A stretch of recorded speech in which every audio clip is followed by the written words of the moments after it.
Hello बच्चों, let's see the question. Match the columns, column first with column second. Option A neoplasm haematopoietic cell tumour and B benign tumour bone cartilage tissue cancer, C carcinomas malignant tumour and D sarcomas cancers of epithelial tissues, E lymphomas non cancerous tumours and initiation of new tumours. Let's see. देखो what is the neoplasm. देखो कोई भी sales की अगर uncontrolled growth होगी तो क्या form होगा? ट्यूमर। अब ये जो ट्यूमर है वो वन टू अनदर साइड पे क्या होगी? डिसलोकेट होंगी। ठीक है, तो ये क्या होता है? मेटास्टेसिस।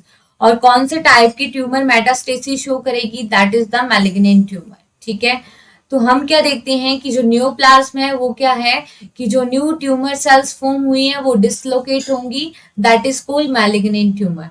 अब देखो यहाँ पे मैलिग्नेंट ट्यूमर भी ऑप्शन में गिवन है and initiation of new tumour भी ऑप्शन में गिवन है।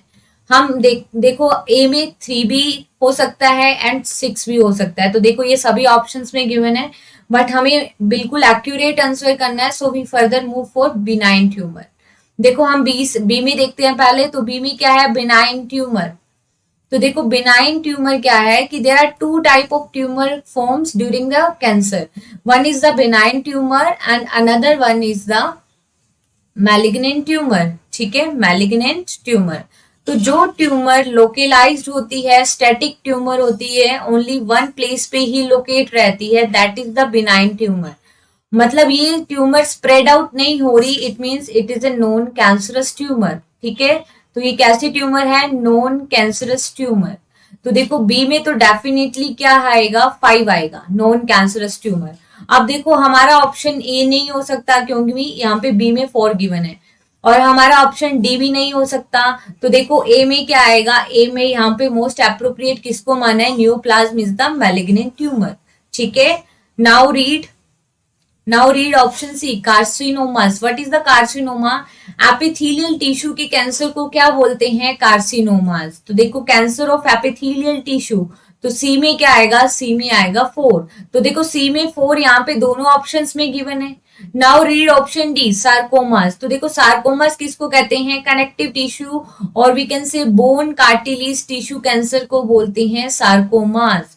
तो डी में क्या आएगा? डी में आएगा सेकंड। डी में सेकंड ओनली इस ऑप्शन में गिवन है, तो हमारा करेक्ट आंसर क्या हो गया? Option C. बट यहाँ पे देखो ई की मैचिंग करते हैं। E is the lymphomas. तो लिम्फोमास क्या होता है? लिम्फोइड ऑर्गन्स का कैंसर, लिम्फोइड टिश्यूज में जो कैंसर हो जाता है, दैट इज द लिम्फोमास। ठीक है, अब देखो हिमेटोपोइटिक स्टेम सेल कौन सी स्टेम सेल्स होती है? It is the type of pluripotent cells. ठीक है, तो इन हिमेटोपोइटिक स्टेम सेल के अंदर अगर म्यूटेशन हो जाता है, ठीक है, these are the blood forming cells. ठीक है, लिम्फोइड ऑर्गन की प्राइमरी सेल होती है हिमेटोपोइटिक सेल। अगर इसके अंदर म्यूटेशन हो जाता है तो फर्दर ये ट्यूमर फॉर्म करेगी, जिससे क्या हो जाएगा? लिम्फोइड ऑर्गन्स का कैंसर। तो देखो ई में क्या आएगा? ई में आएगा फर्स्ट। ई में फर्स्ट आएगा, तो ई में फर्स्ट किस ऑप्शन में गिवन है? सी। So here correct answer is option C. Best of luck.